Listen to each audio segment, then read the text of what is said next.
Coucou! Aujourd'hui, on va parler du cyberharcèlement.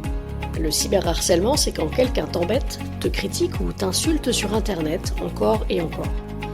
Mais comment savoir si ce que tu vis, c'est du harcèlement ou juste une dispute? Et surtout, comment réagir si ça va trop loin? Le cyberharcélomètre, c'est un outil super simple qui t'aide à comprendre ce qui se passe et à savoir quoi faire pour te protéger. Bienvenue sur Kinéline, le podcast qui t'aide à mieux comprendre tes émotions et les situations difficiles.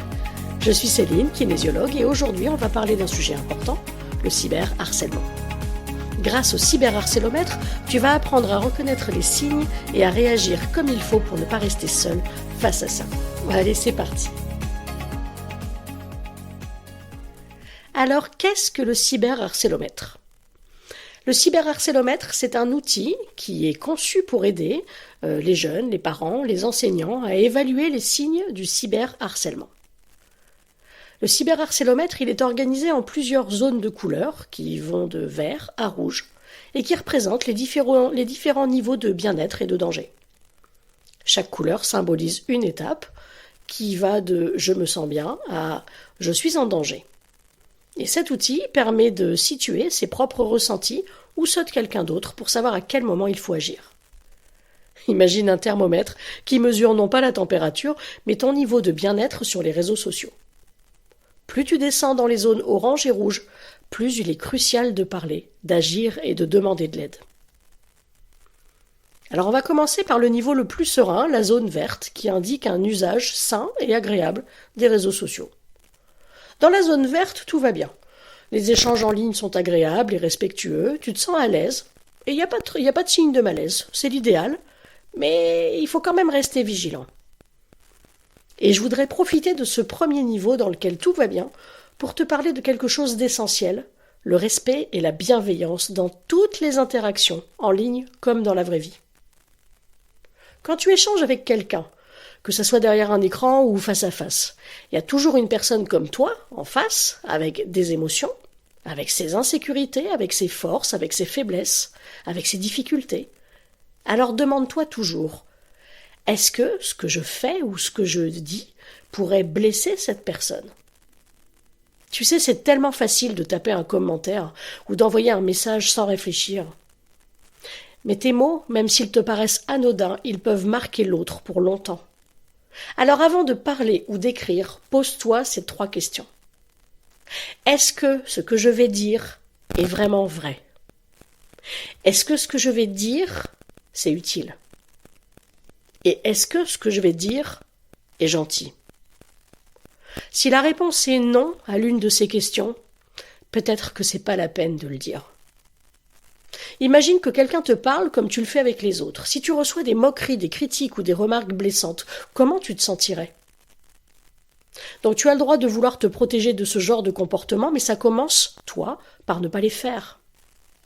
Être respectueux, c'est ne pas juger quelqu'un sur son apparence, ses goûts ou ses choix. Être respectueux, c'est écouter l'autre quand il parle, sans l'interrompre et sans minimiser ce qu'il ressent, car ses émotions sont valables. Être respectueux, c'est demander avant de partager quelque chose qui concerne l'autre, comme une photo ou une information.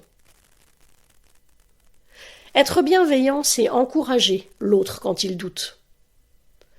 Être bienveillant, c'est faire attention aux mots que tu choisis, surtout si tu sais qu'une remarque pourrait blesser. Être bienveillant, c'est remplacer les critiques par des conseils ou par des compliments sincères. Le respect et la bienveillance, c'est pas juste pour les autres, c'est aussi pour toi. Plus tu pratiques ces valeurs, plus tu te sens bien dans tes relations et dans ton propre cœur. Alors choisis d'être une personne qui fait du bien autour d'elle, parce que ça fait une énorme différence. Maintenant que je vous ai parlé de ce qui me tient à cœur, on va passer à la zone jaune, là où les premiers signes de malaise peuvent apparaître. Dans cette zone jaune, tu peux commencer à ressentir un léger inconfort. Tu peux ne plus te sentir totalement à l'aise. Peut-être que tu peux souvent penser à ce qui se dit ou ce qui se fait sur Internet, en ligne, ou recevoir du contenu qui te met mal à l'aise. Ça, ce sont les signes avant-coureurs qu'il est important de surveiller. Alors si tu te sens dans ce niveau jaune, que tu ressens un malaise ou une gêne par rapport à quelque chose qui se passe en ligne dans tes interactions, C'est super important de ne pas garder ça pour toi. Parfois, les émotions qu'on ressent peuvent nous embrouiller. Et le fait d'en parler avec quelqu'un, ça peut faire la différence parce qu'on y voit plus clair. Donc ça peut être ton parent, un ami, un prof, même le CPE. Ces personnes, elles sont là pour t'écouter sans te juger. Et si tu exprimes ce que tu ressens, c'est comme si tu enlevais un poids sur tes épaules.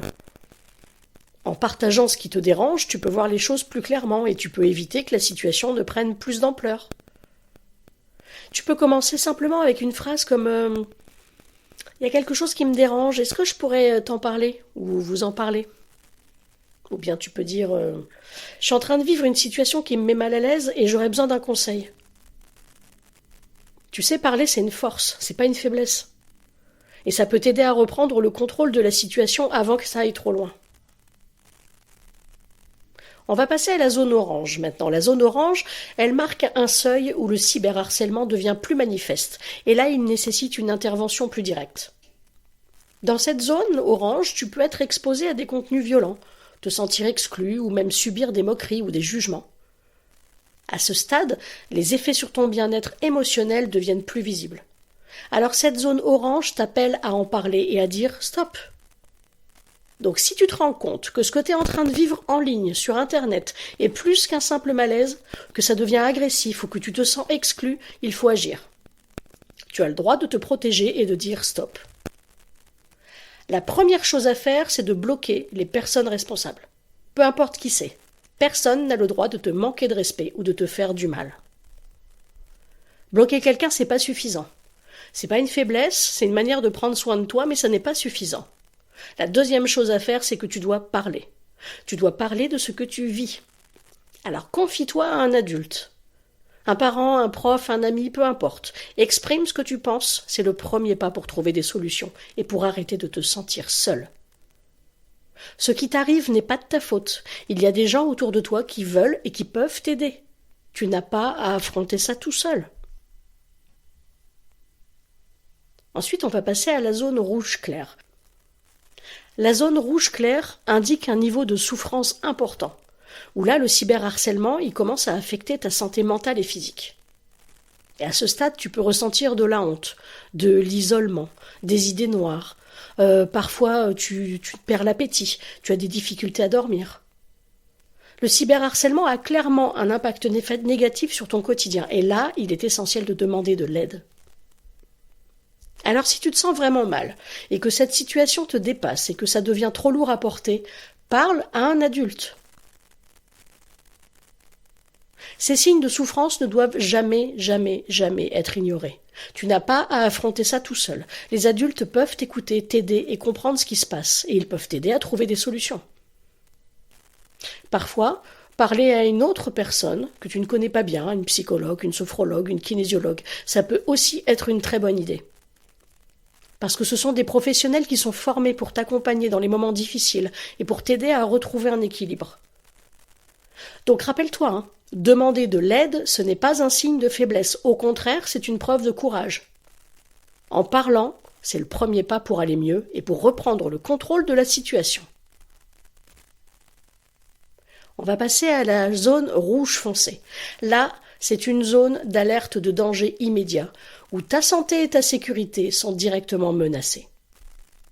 Les symptômes sont encore plus graves. Là, tu peux être victime de chantage, de menaces, ou même subir une usurpation d'identité, c'est-à-dire que quelqu'un se fait passer pour toi.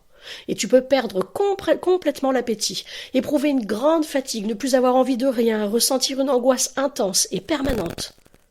Dans cette zone, il est essentiel de signaler la situation immédiatement. Alors, si ce que tu vis est très grave et que tu reçois des menaces ou que tu te sens en réel danger, il faut agir tout de suite pour te protéger. Dans ces cas-là, il ne faut pas hésiter à demander de l'aide à des professionnels qui sont spécialisés dans la lutte contre le cyberharcèlement. Pour ça, il y a des associations, il y a des lignes d'écoute. Tu peux appeler le 30-18. Ils sont là pour t'écouter et t'accompagner. Si tu reçois des menaces sérieuses et que tu es en danger, là, un adulte de confiance peut t'accompagner pour signaler ses comportements au niveau des autorités, la gendarmerie, la police. Ça, c'est une étape essentielle pour assurer ta sécurité. N'aie pas peur. Ta sécurité doit toujours passer avant tout. Tu n'es pas seul et il existe des gens et des ressources pour t'aider à traverser ça. Agir, c'est la meilleure façon de reprendre le contrôle et de t'assurer que tu es protégé. Donc ce cyberharcélomètre, c'est un outil précieux pour repérer les signes de cyberharcèlement et savoir comment réagir à chaque étape. Donc en utilisant cet outil régulièrement, tu peux apprendre à reconnaître les signes de cyberharcèlement avant que la situation n'empire. Tu sais, ce que tu vis en ligne, c'est une partie importante de ta vie, et il est super important de ne pas garder ça pour toi. Parle régulièrement avec tes parents. Ça peut t'aider à mieux gérer les situations difficiles. Ils ne sont pas là pour te juger ou pour te punir. Non, ils sont là pour te guider, t'accompagner, te soutenir. Le cyberharcélomètre, c'est un outil que tu peux utiliser pour comprendre ce qui se passe dans les interactions en ligne. Il t'aide à repérer les signes d'un comportement toxique, que ce soit envers toi ou envers quelqu'un d'autre, et à savoir quand il est temps de demander de l'aide. Discuter avec tes parents, avec des proches, avec d'autres adultes, c'est une façon de prendre soin de toi. Je sais que c'est pas toujours facile de tout dire. Mais partager ce que tu ressens, ça peut te permettre de te sentir moins seul et de trouver des solutions avant que les choses n'aillent trop loin. Tu as le droit d'être en sécurité, respecté et entendu, même en ligne. Alors fais-toi confiance. Utilise les outils comme le cyberharcélomètre, parle de ce que tu ressens et souviens-toi que tu n'es jamais seul dans ce que tu traverses. Merci de m'avoir écouté sur Kinéline. J'espère vraiment que cet épisode t'a permis de mieux comprendre comment utiliser le cyberharcélomètre pour repérer et agir contre le cyberharcèlement.